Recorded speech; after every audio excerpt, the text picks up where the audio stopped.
Right, it is Saturday, the morning after Anthony Joshua brutally knocks out Francis Ngannou. This is something that I didn't think would happen, if I'm being brutally honest. I did not think... I thought Anthony Joshua would win, but I didn't think he'd knock him out. I thought he'd win on points. I thought he'd just be too quick, too skillful, and because of his awareness of the threat of Ngannou from the Fury fight and from his mixed martial arts career, he wouldn't commit as much, but he'd be aware enough to say, right, I can get my shots off, I can hurt him, but I'll just be too quick and too skillful. Let's just stick to boxing and do our thing. And it was, but it wasn't that. He hurt him a lot more than I thought he would, and a lot earlier than I thought he would. I thought, personally, that Ngannou wouldn't get dropped until maybe he's a bit more tired and a bit more fatigued and broken down. Maybe AJ's hit a few body shots, his hands are dropping, and he can't see some AJ's, side steps around him, throwing the right hand, throwing the left hook or something, caught him, and he's a bit off balance, a bit tired, a bit discombobulated, and he just goes down. He made that look easy, and we have to seriously talk about Tyson Fury's legacy now. This is every single common opponent they've had. Anthony Joshua has knocked them out, and Tyson Fury hasn't. That's simple. He had hell with Otto Wallen. He outboxed Klitschko, completely dominated that fight, but it wasn't an interesting fight in the way Anthony Joshua did. That fight is a lot more appealing to watch, in my opinion, than the Fury fight. And with Fury taking the belts off Klitschko, the champion that Klitschko was, you have to give him a rematch, and he didn't. Obviously, that coincided, I believe, with a lot of his mental health issues. Cool. But you still got to give that man a rematch, in my opinion. Anthony Joshua goes out, knocks him out. They both knocked out Dillian Whyte. He had hell with Otto Wallen. Anthony Joshua made Otto Wallen look easy. He had hell with Francis Ngannou.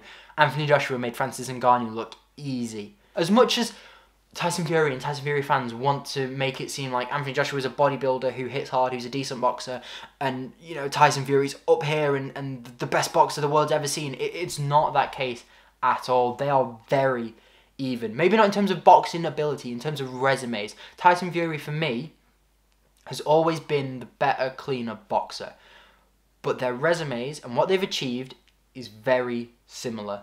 But let's talk about the Ngannou-Joshua fight first, and then we'll get on to what is next for both these boxers and the heavyweight division in general. When that first knockdown happened, I spring up and I'm shocked because I did not think he would go down this early. And he gets back up, and I was just thinking, don't make the mistake he did with Ruiz. And there's one point, Anthony Joshua's gone for it a little bit, and Ngannou, I don't know if he caught him or if he just clinched him, and it looked like AJ wobbled a bit, and I'm thinking it's happened again. But AJ stayed collected, stayed calm, stayed composed. They both go back to their corners, and he drops him twice in the second round, and the first one knocking him out cold. And as soon as the first knockdown happened, you can see Tyson Fury. I think he's in the camera on the zone. Tyson Fury's right behind it, and you can see he's like, now, well, he did seem. I think Fury didn't want Joshua to knock him out. I mean, you wouldn't, would you? You wouldn't want someone doing a job you've done and making it look so much easier and so much more effortless when you really struggled with it. There's an ego there, and these are fighters, heavyweights, at the top level that have massive egos. We all know this, especially with Fury, even with AJ. The only one that you really say doesn't particularly have a massive ego would be Usyk, who will just fight whoever, whenever. Anyway, so obviously, His Excellency has said the winner of this match, Joshua versus Ngannou, will fight the winner of Usyk versus Fury. I know there's rematch clauses in the contracts, but I mean, this guy, he's good for the money to say, push one of them to the side, let the two winners fight, and then the loser gets the winner of the winners, or maybe rematches the loser of the losers. Anyway, I want to explore what's next for both of these boxers now, or both of these fighters, I should say. For Anthony Joshua, obviously, he will want to be a 3-time heavyweight champion of the world, and he will want to be an undisputed champion, and I think he wants to fight Fury specifically. So, for me, let's say in a universe where Tyson Fury beats Alexander Usyk, I think Tyson Fury will be a really hard, obviously, we've seen, he's really hard to negotiate with. So you could potentially have AJ sidelined again, both of them sidelined, for a good few months. It's now March. He's just fought. It's going to be April, May, mid-May before Tyson Fury fights. So we'll call that another 2.5 months, because it's the start of March. Another 2.5 months before we even see that fight. Realistically, at that point, AJ should have another fight booked if he wants to maintain this activity, because I think that's one of the main reasons why we've seen this resurgence, this rebuild, this revival of Anthony Joshua's career, because he has fought 4 times in the last 13 months or however long it's been. He has fought twice in the last 70 odd days, they said on the broadcast. He fought 3 times last year. He should be looking to do the same thing this year. If you wait until May, then you're going to have to wait probably another 2 months at least before the winner of that is ready to fight again. And, you know, you might be waiting to negotiate. Then you're going to wait another month and a half for training camp. You're going to end up only fighting 2 times that year. So I think, and I think if it's Fury as well, who will drag out the negotiations, I think Anthony Joshua should fight a Hrgovic, a Dubois, Joseph Parker again maybe, in between, just to stay active. Because realistically, Tyson Fury might take 6 months off. Joshua gets that fight booked for to be announced around May. He then fights a month or so after May, in the early of the summer, and then at the end of the year, Joshua fights Fury. If Usyk wins, and by the way, Joshua who fights, I think Fury is a much easier fight for AJ than Usyk, because we've seen Fury get dropped quite a few times by quite a few fighters, and he doesn't move as much. Stylistically, it's just, I think, a much easier fight for AJ. Not an easy fight, nowhere near an easy fight. It's Tyson Fury, for God's sake. But it's an easier fight than Usyk, who is tricky. He's a southpaw, he's an elite boxer, he's quick, he's in the best shape of a heavyweight. And when you look at the punch stats, he does outthrow everyone significantly. Not by a couple. He's doubling Tyson Fury's output, Joshua's output, Wilder's output, whoever you want, he's almost doubling their output in the later rounds as well, not just the early time. So that's why it's a difficult match. If Usyk wins, which I think he will, I think AJ will want that fight, and I think that's an easier fight to make. We've seen with Usyk, he doesn't really care. He is just a legacy fighter. He will just fight to be the undisputed champion, to have the best resume, to have the most belts, to have the most wins. So I reckon if Usyk wins, the next fight is Usyk-AJ. If Fury wins, I think that AJ should have a fight in between that's a little bit of a step down, just to keep him warm, to keep him fresh, keep him mentally ready, and so he stays in that training camp, because obviously he doesn't have to go to America now for training camps. He's training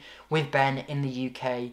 And Ben, by the way, I think is a massive reason for the last 2 performances. The way he talks just fills me with confidence about AJ.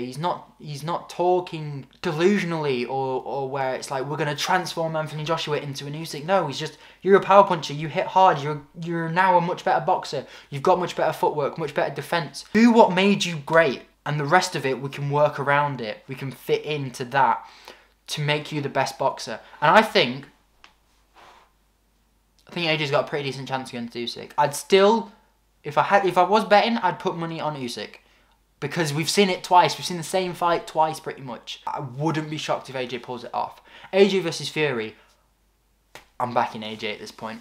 I think Fury's slowing down too much. I'm backing AJ at this point.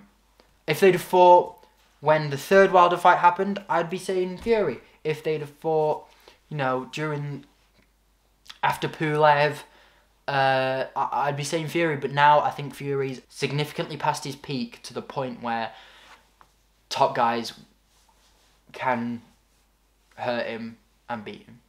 But for Francis Ngannou, what's next for him? I think he goes back to MMA at this point. Because I think if he'd have gone to a decision with AJ, I would say he could still stick in boxing and he can still warrant that fee. And I'd be confident in his ability to win against the Zhilei Zhang, to win against potentially a Daniel Dubois, a Miller, whoever, not, the top tier of heavyweights, the ones just below that. I would back him to to win them fights, or at least to compete significantly in them fights. But after a second round knockout, especially against a power puncher, when you look at who he was potentially lined up to fight, maybe Zhang, maybe Wilder, these are hard hitters who can put you out, and they will have the better boxing ability than him because of how long they've spent there. Look, if Francis Ngannou had been boxing as long as AJ, then it's a different fight. He's just not been boxing that long, and to pick it up in his late 30s, not even his mid 30s, his late 30s, and to just get these opportunities is mental. And for them not to be considered, at least this Joshua one, not to be considered a gimmick fight in the way Mayweather versus McGregor was, it is extraordinary. But I think he goes to the PFL. He gets that heavyweight title potentially there. I'd love to see him back in the UFC fight John Jones. That's what I want. That's the fight I want in MMA for Francis Ngannou. I don't think it will happen, because I don't think Dana would want to pair up with the PFL. He'd want it to be a UFC thing, and the UFC ain't paying PFL money for Francis Ngannou. They're the facts. They just aren't. So I'd love to see Ngannou back in the UFC fighting against Tom Aspinall, fighting against John Jones, but I don't see it happening. I think he wins the PFL title. He maybe sticks around for a couple more years and then he's gone. But absolutely unbelievable story. Massive credit to the bravery of him and the heart, because a lot of fighters would have probably stayed down after the first or at least the second knockdown. To get up for the third one, he could not have got back up. He was out cold. It wasn't a stayed down for a get up, he's still a bit wobbly and the ref decides no. It was out. He didn't even count. He just waved it off. It was a brilliant knockout. I would watch him if he boxed again, but I don't see it happening because I don't think he'll get the money after that performance. That is my opinion. Let me know yours in the comments below. I will have a video about UFC 299. Let me know your thoughts on the AJ Ngannou fight in the comments. Let me know what's next for both of them. And yeah, that's it.